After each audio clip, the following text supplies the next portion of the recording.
hadir di antara kita dan Dia siap memberkati hidup kita. Malam hari ini kita akan belajar sebuah tema, yaitu pergumulan dan pengharapan bagi orang-orang yang hidup bagi Kristus. Kalau Bapak Ibu yang tertib membaca WPDA, pembacaan kita di dalam Perjanjian Lama di dalam bagian Mazmur itu sampai kepada Mazmur yang ke-73. Mazmur 73, kalau yang kemarin itu dari ayat 1 sampai ayat yang ke-20, hari ini ayat 21 sampai ayat yang ke-28. Mazmur pasal 73 adalah Mazmur yang merupakan ungkapan hati seorang yang bernama Asaf. Siapakah Asaf itu? Gitu. Asaf adalah seorang worship leader. Dia seorang yang melayani Tuhan, melayani di bait Allah pada zaman Raja Daud. Selain dia seorang worship leader, dia juga seorang pakar musik. Dia pemain musik yang bagus gitu, yang pintar gitu. Sehingga Daud mempercayakan kepada dia untuk menjadi kepala tim worship leader gitu. Kayak di sini Pak David ya. Itu Asaf, penulis dari Mazmur 73 ini gitu. Kemudian di dalam Mazmur 73 ini Asaf sedang mengungkapkan gitu. Mengungkapkan pergumulan hatinya. Asaf sedang mengungkapkan kegalauan hatinya. Karena sebagai seorang yang melayani Tuhan, dia menyadari, dia meyakini bahwa Tuhan itu baik bagi orang-orang yang tulus hatinya dan bersih kelakuannya. Gitu. Makanya di dalam Mazmur pasal 73 ayat 1, di situ Asaf mengatakan, mengawalinya dengan keyakinan, sesungguhnya Allah itu baik bagi mereka yang tulus hatinya, bagi mereka yang bersih hatinya. Tetapi yang menjadi pergumulan Asaf adalah apa yang dia yakini dengan realita kehidupan yang terjadi itu bertolak belakang. Apa yang digumulkan oleh Asaf? Asaf bergumul, kenapa kalau Tuhan itu baik kepada orang yang bersih hatinya, yang tulus hatinya. Tetapi dia melihat kenyataan ada begitu banyak umat Tuhan yang percaya Tuhan, yang mengasihi Tuhan, justru hidup dalam penderitaan. Pada waktu itu umat Allah yang ada di pembuangan pulang ke Yerusalem, diizinkan untuk pulang keluar dari tanah pembuangan dan mereka kembali ke Yerusalem. Sekembalinya mereka di Yerusalem, umat Tuhan yang dikasihi Tuhan ini memulai kehidupannya dalam penderitaan, dalam kesulitan, kesusahan, kemiskinan. Sementara di sisi lain Asaf melihat bahwa ada orang-orang fasik. Orang fasik adalah orang-orang yang tidak mempercayai Allah. Orang-orang yang tidak mau beribadah kepada Allah. Orang-orang yang tidak meyakini campur tangan Tuhan dan penyertaan Tuhan dalam hidupnya. Tetapi yang dilihat Asaf adalah justru orang-orang fasik ini kenapa kelihatan hidupnya lebih enak. Secara materi mereka sepertinya diberkati. Mereka sehat-sehat dan gemuk-gemuk.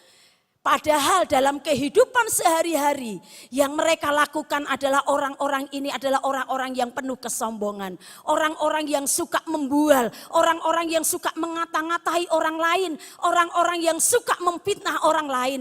Tetapi Asaf melihat sendiri dengan mata kepalanya. Kenapa justru orang-orang model seperti ini, sepertinya kehidupan mereka lebih enak.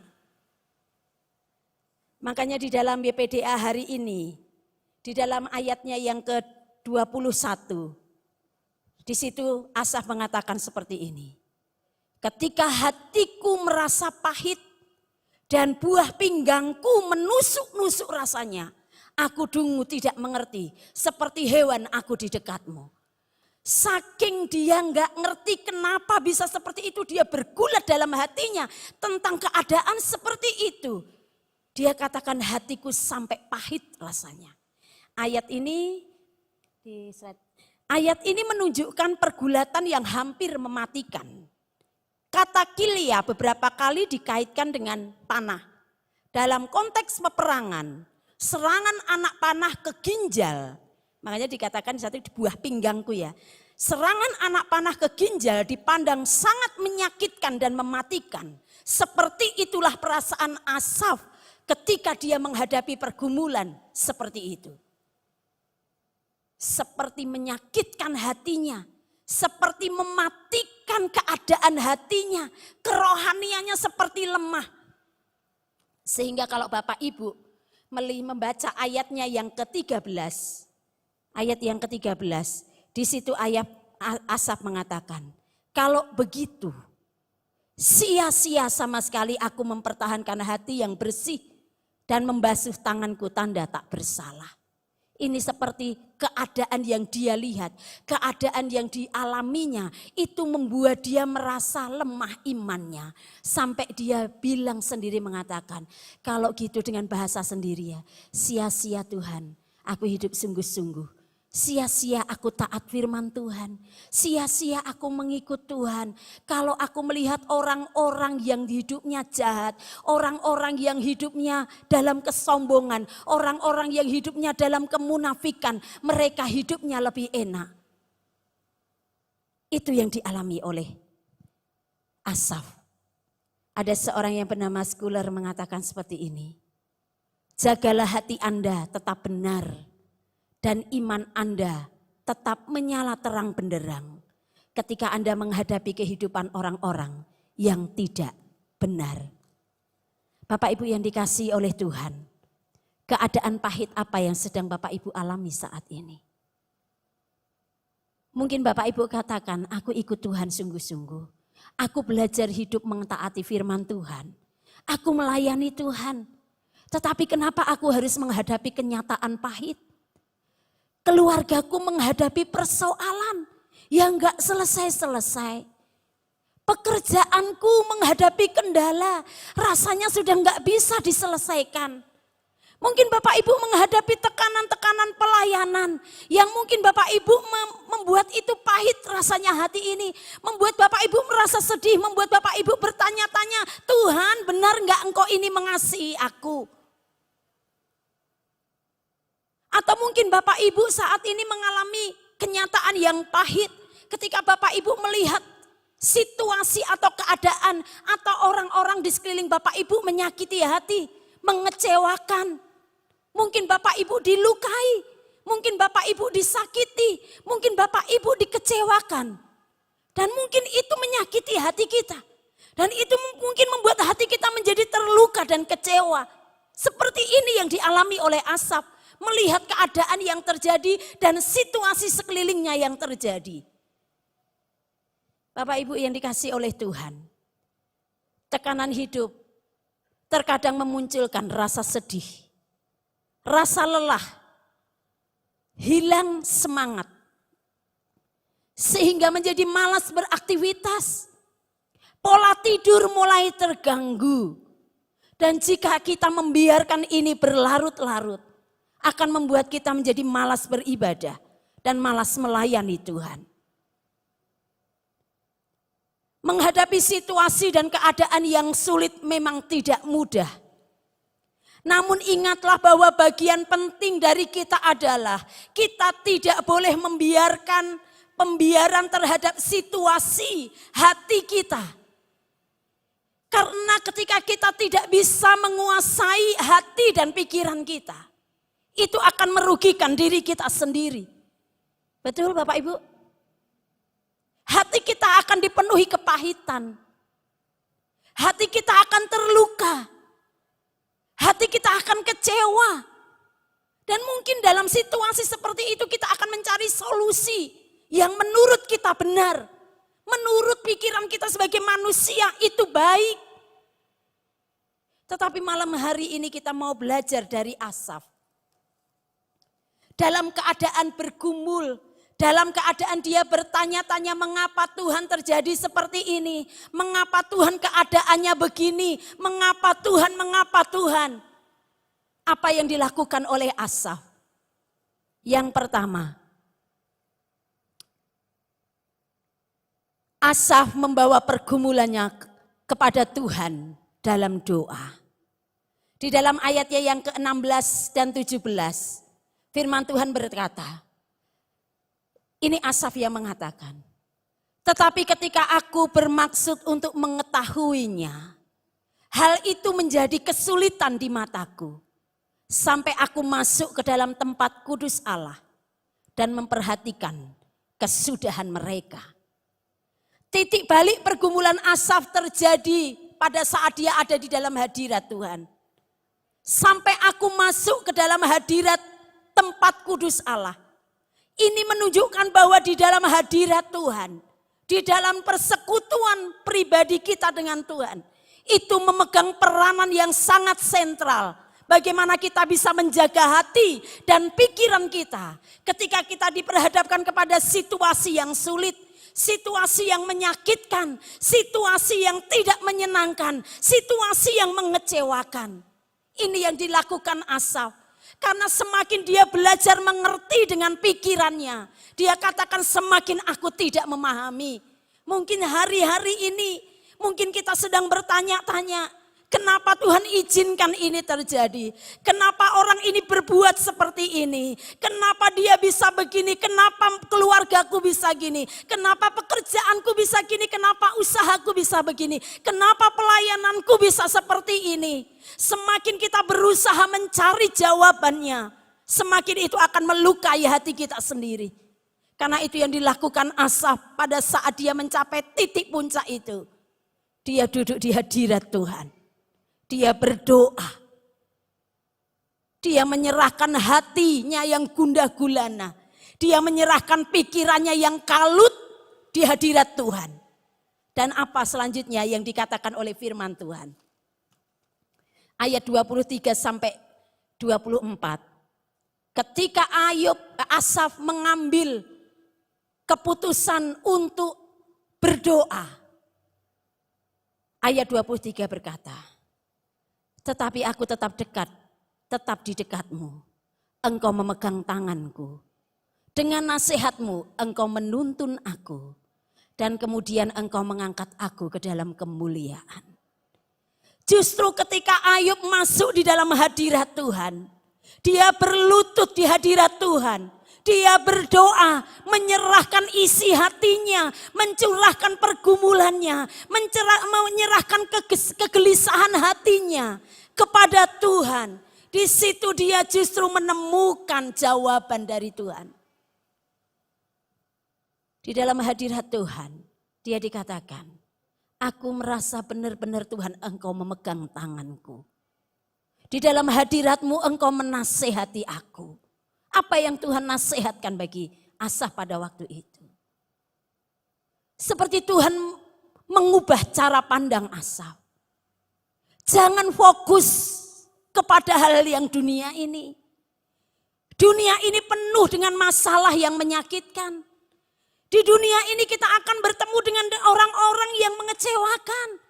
Di dunia ini kita akan diperhadapkan kepada situasi-situasi sulit yang kadang-kadang kita nggak mampu menyelesaikannya. Itu dunia. Tuhan sedang mengajarkan cara berpikir Asaf untuk mulai punya cara pandang yang berbeda. Hidup ini bukan hanya di dunia. Ingat, tujuan kita adalah sekarang ini berjalan untuk mencapai kekekalan. Di dalam perjalanan menuju kekekalan selama kita ada di dunia ini, masalah itu akan tetap ada.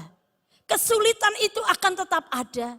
Ada saatnya kita dikecewakan, ada saatnya kita dilukai. Tetapi Tuhan mau kita tetap setia dan taat sampai garis akhir. Kata Tuhan, Tuhan itu apa yang difirmankan ya dan amin. Orang yang tulus hatinya, orang yang bersih hatinya, Tuhan akan menjaga hidupnya sampai pada waktunya kerajaan surga itu bisa kita dapatkan. Tetapi firman Tuhan katakan, tetapi orang-orang yang berbuat jahat, ingatlah akhir hidup mereka, mereka akan binasa. Itu pelajaran yang berharga bagi Bapak, Ibu, dan saya.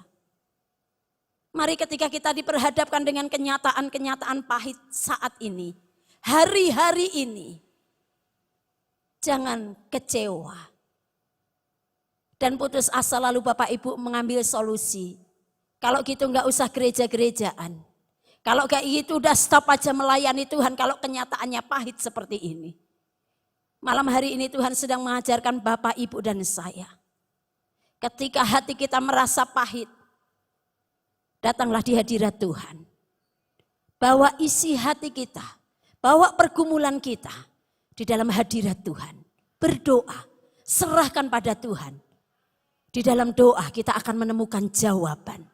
Kita akan mendapatkan ketenangan. Kita akan mendapatkan kelegaan. Kita akan mendapatkan nasihat dari Tuhan. Dan percayalah, di firman Tuhan katakan, dan percayalah kemudian engkau akan mengangkat aku dalam kemuliaan. Amin.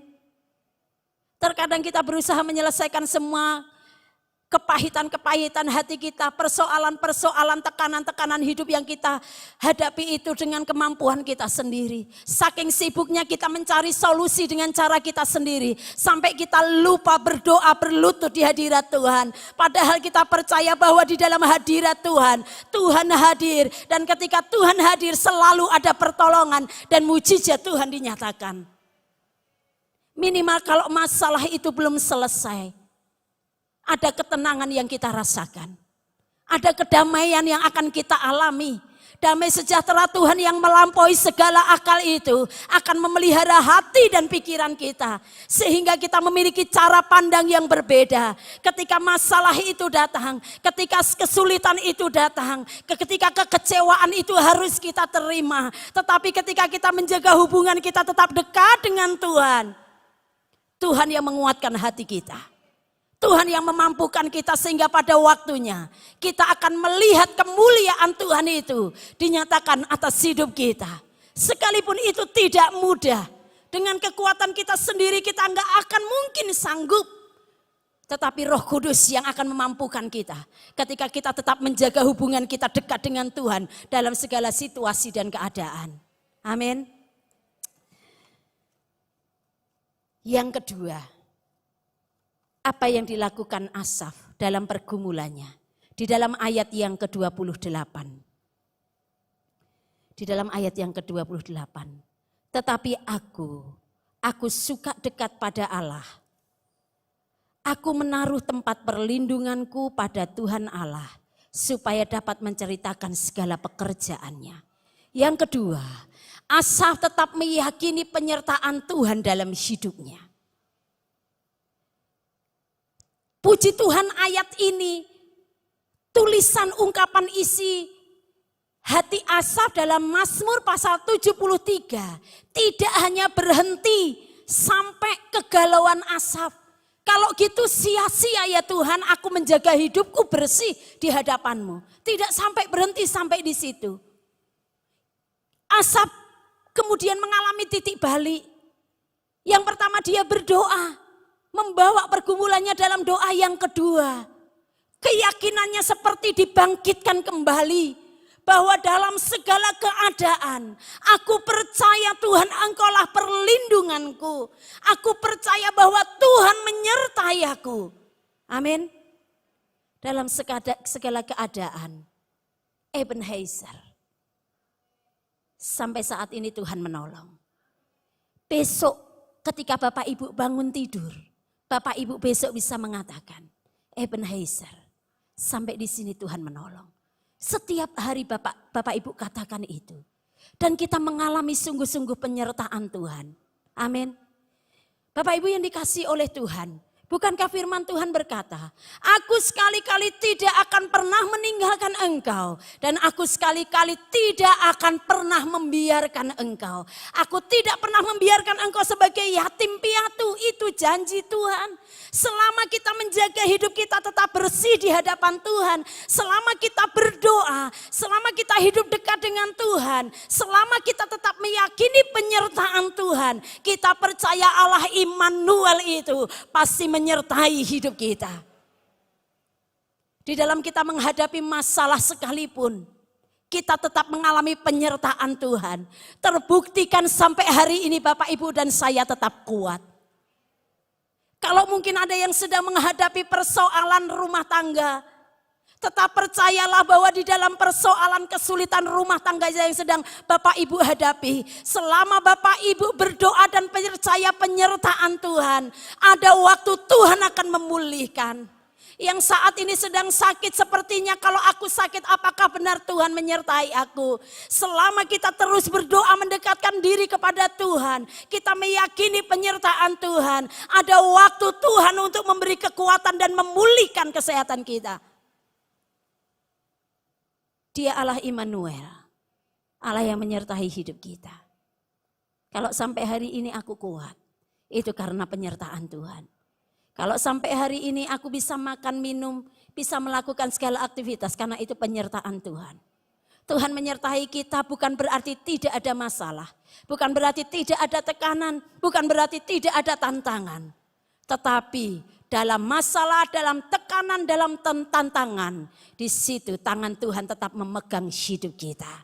Sampai pada waktunya kemuliaan Tuhan itu akan dinyatakan. Yang Tuhan mau adalah tetaplah jaga iman kita. Tetaplah percaya, meyakini bahwa Dia Allah yang hidup. Dia Allah yang peduli dengan hidup kita. Allah yang berkuasa itu menyertai hidup kita. Kalau kita meyakini bahwa Tuhan yang besar itu menyertai hidup kita, apa yang perlu kita takutkan? Amin. Bapak Ibu pernah membaca gitu ya, atau membaca kisahnya Bunda Teresa gitu. Dalam sebuah statementnya beliau mengatakan seperti ini. Iman memelihara orang yang memelihara iman. Selama Bapak Ibu dan saya memelihara iman, Tuhan pasti memelihara hidup kita. Amin. Saya akan menutup ini dengan sebuah kesaksian. Pada ending, sebelumnya ya, ending dari pergumulan Asaf ini, di dalam ayat yang ke-26 sampai 28. Dalam ketidakpahaman dan ketidakmengertian atas pergumulan batinnya, Asaf justru menemukan Tuhan dalam arti yang sesungguhnya. Sehingga pada akhirnya Asaf membangun kembali imannya dan memperbaharui komitmennya. Kalau Bapak Ibu baca dalam ayat 26 sampai 28, di situ Asaf pada akhirnya mengatakan, siapa gerangan ada padaku di surga selain engkau? Selain engkau tidak ada yang kuingini di bumi.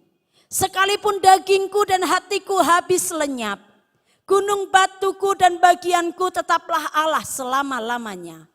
Sebab sesungguhnya siapa yang jauh daripadamu akan binasa. Kau binasakan semua orang yang berzina dengan meninggalkan engkau. Tetapi aku, kata Asaf, aku suka dekat pada Allah. Aku menaruh tempat perlindunganku pada Tuhan Allah. Supaya aku dapat menceritakan segala pekerjaannya. Biarlah ini menjadi komitmen kita. Kalau mungkin hari-hari ini Bapak Ibu yang ada di dalam rumah Tuhan hari ini, atau yang sedang mengikuti doa secara live streaming, sedang mengalami masa-masa sulit, sedang mengalami masa-masa tidak menyenangkan, masa-masa yang mengecewakan.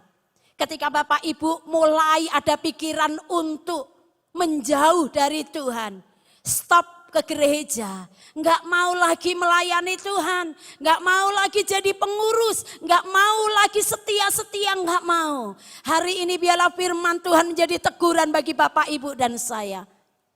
Orang yang menjauh dari Tuhan akan kau binasakan, kata firman Tuhan. Tetapi orang yang hidup dekat dengan Allah akan mengalami mujizat Tuhan, sehingga dapat menceritakan perbuatan Tuhan itu kepada orang lain. Amin.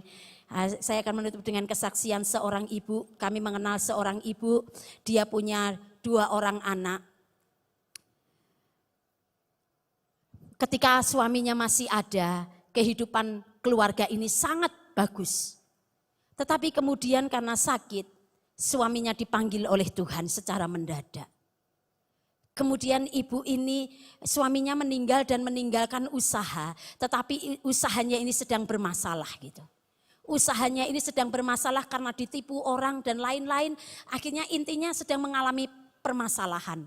Kemudian ibu ini dalam keadaan seperti itu ditinggalkan suaminya. Dia harus membesarkan 2 anaknya. Dia harus mengurus usahanya yang sedang bermasalah. Itu bukan sesuatu yang mudah bagi dia. Karena masalah yang dihadapi ini akhirnya dia mengatakan, saya sempat beberapa waktu saya merasa depresi. Saya benar-benar stres. Setiap hari saya bangun tidur, sampai malam mau menjelang saya tidur. Yang di pikiran saya bagaimana menyelesaikan masalah keuangan, masalah usaha saya. Bagaimana saya harus membesarkan anak-anak. Itu saja yang terjadi sehingga dia berusaha mencari cara. Dan tanpa dia sadari itu membuat dia tertekan, membuat dia stres, membuat dia depresi. Dan akhirnya dia tidak ke gereja untuk beberapa waktu. Dia katakan kecewa dengan Tuhan. Kenapa ini harus terjadi? Satu kali dia telepon saya sebetulnya sebelumnya enggak kenal sama ibu ini, tetapi saya enggak tahu gimana dia bisa tahu nomor HP saya, kemudian dia WA saya. Perkenalan, kemudian dia telepon. Dan pada waktu dia benar-benar dalam keadaan stres depresi, dia telepon saya, kemudian dia katakan, bisakah saya ke rumah ibu? Boleh. Kemudian datang ke rumah. Pada waktu dia datang ke rumah itu dia nangis-nangis.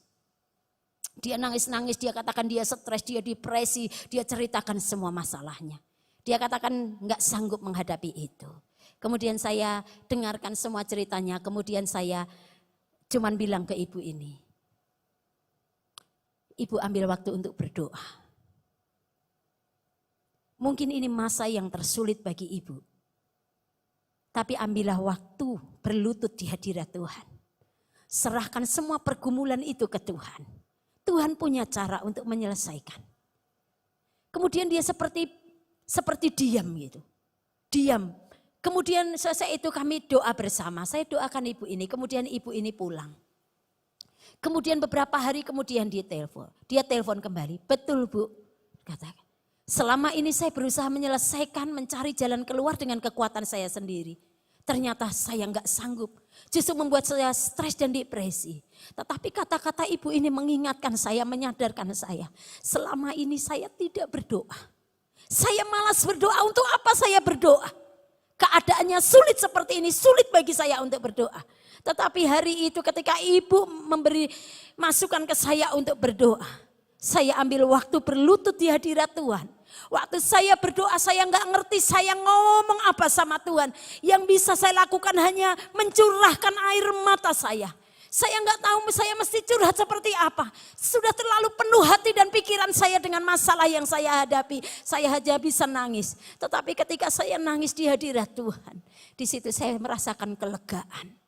Di situ saya merasakan kekuatan. Saya seperti diingatkan, ingat masih ada Tuhan.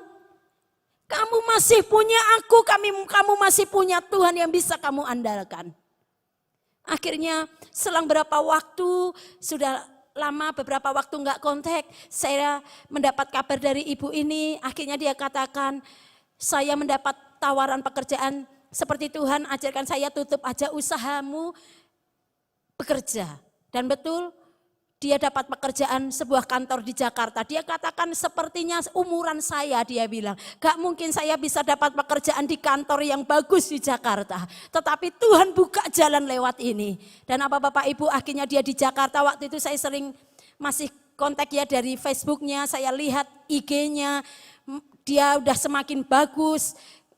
Kelihatan ya dari wajahnya. Dia sudah mulai bisa beraktivitas dengan baik. Kemudian satu kali ketika dia kembali ke Surabaya untuk menengok saudaranya di Surabaya. Kemudian dia ngajak ketemu, kemudian dia katakan, saya bersyukur pertolongan Tuhan, penyertaan Tuhan. Saya bersyukur sekali saya bisa bekerja dengan baik, saya bisa membiayai anak-anak saya. Dan dia katakan, anak saya sudah, dua-duanya sudah wisuda S1. Kemudian dia katakan waktu wisuda ini yang membuat saya menangis, yang membuat saya hancur hati. Bukan semata-mata karena anak saya bisa mengantar anak-anak saya menjadi sarjana, bukan. Tetapi saya di situ merenungkan, Tuhan ini kalau bukan campur tangan Tuhan gak mungkin. Kalau ini bukan pertolongan Tuhan gak mungkin. Bapak Ibu, peristiwa ini, kesaksian ini mengajarkan kepada kita di dalam Tuhan itu masih ada jalan keluar. Jangan pernah putus asa, jangan pernah patah semangat. Tetap berdoa dan meyakini bahwa dalam keadaan apapun, selama kita hidup dekat dengan Tuhan, selama kita meyakini Tuhan, Tuhan pasti menolong kita. Amin. Tetap semangat ya Bapak Ibu ya. Amin. Tetap ikut Tuhan dengan sungguh-sungguh, layani Tuhan dengan sungguh-sungguh. Apapun yang terjadi, kita nggak mampu menyelesaikannya, tapi kita punya Tuhan yang sanggup menolong kita. Saya mengajak Bapak Ibu akan bangkit berdiri. Haleluya. Haleluya. Terima kasih Tuhan. Haleluya. Hatiku tenang berada dekatmu. Haleluya.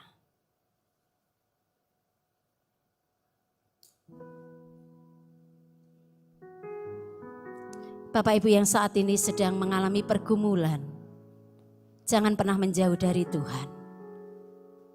Justru saat-saat seperti itu, dekatkanlah hidup kita pada Tuhan. Hatiku tenang berada dekatmu, Kaulah jawaban hidupku. Hatiku tenang berada dekatmu, Kau yang pelihara hidupku. Pertolonganmu begitu ajaib. Kau telah memikat hatiku di saat aku tak sanggup lagi. Saat aku tak sanggup lagi, di situ tanganmu bekerja. Pertolonganmu begitu ajaib. Kau telah memikat hatiku. Kini mataku tertuju padamu. Ku rasakan kasih-Mu Tuhan. Hatiku tenang. Amin. Mari kita taruh Haleluya. tangan kita di Yes. dada kita. Hatiku tenang berada dekatmu. Kaulah jawaban hidupku. Tuhan berkati siap tangan-tangan yang ditaruh di dada malam hari ini. Berada dekatmu, Kau yang pelihara hidupku. Pertolonganmu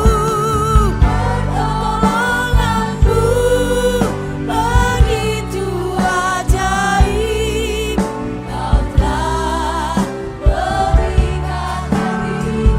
Amin, amin. Di saat aku tak sanggup lagi, di situ bekerja. Mari angkat tangan dan berkata kepada Tuhan yang besar. Pertolonganmu. Yes. Ya benar Tuhan. Kau telah memikat hatiku. Kini mataku tertuju padamu. Merasakan kasih-Mu Tuhan. Haleluya. Shikara Bapa Pata Kaya Rara Masih. Glory Shikata Kaya Rata Kaya Rapa Kaya Masih. Terima kasih Tuhan, terima kasih Tuhan. Kami belajar daripada asap Tuhan. Kami belajar dari seorang song leader, worship leader. Meskipun di dalam pelayanan yang Tuhan urapi, tetapi di dalam kehidupan sekitar masih banyak pergumulan-pergumulan yang dihadapi. Tetapi kami percaya ketika menghadapi setiap persoalan-persoalan, kami harus datang kepada kehidupan kami, pencipta kami yaitu Yesus Kristus Tuhan kami. Sebab kami tahu di luar Tuhan kami tidak bisa berbuat apa-apa. Tetapi ketika kami datang kepada Tuhan, berserah kepada Tuhan dan bekerja sama dengan Tuhan, maka kami melihat pencerahan, pertolongan, jawaban dari Tuhan. Terima kasih Bapak, terima kasih. Kami berdoa buat sidang jemaat Allah Ebenezer yang saat ini ada di rumah Tuhan, yang mengangkat tangan dan berkata, Tuhan tolonglah saya.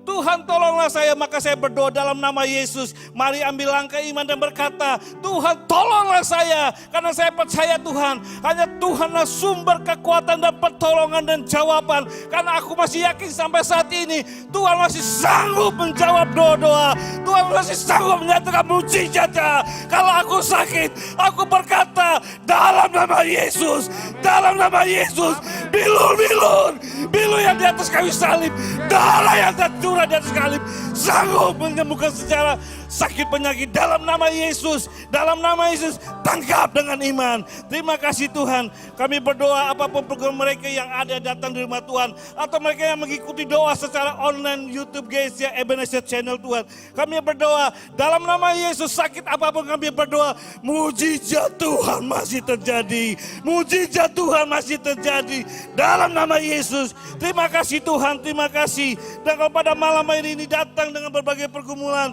di dalam ekonomi rumah tangga, keluarga, pekerjaan, usaha yang dalam keadaan bangkrut atau dalam pergumulan, kami berdoa.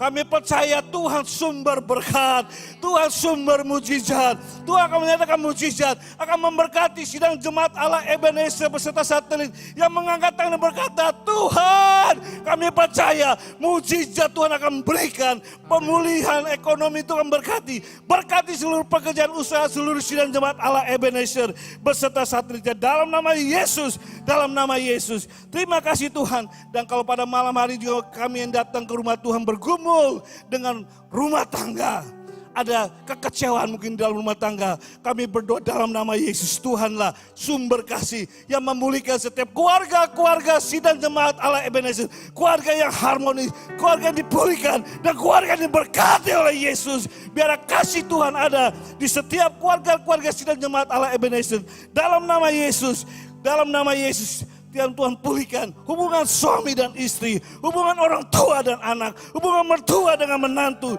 Dalam nama Yesus kami percaya, berkati keluarga sidang jemaat Allah Ebenezer, keluarga yang menjadi berkat, kesaksian bagi banyak orang. Terima kasih Tuhan. Inilah kami serahkan doa syafaat bagi sidang jemaat Allah Ebenezer beserta satelitnya. Terpuji namamu Tuhan, kami ucap syukur. Haleluya, haleluya. Mari kita akan berdoa buat bangsa dan negara, bangsa Indonesia Bapak Ibu. Haleluya, terima kasih Tuhan. Ya Allahku, nyatakan kemuliaan-Mu. Ya Allahku, nyatakan kemuliaan-Mu.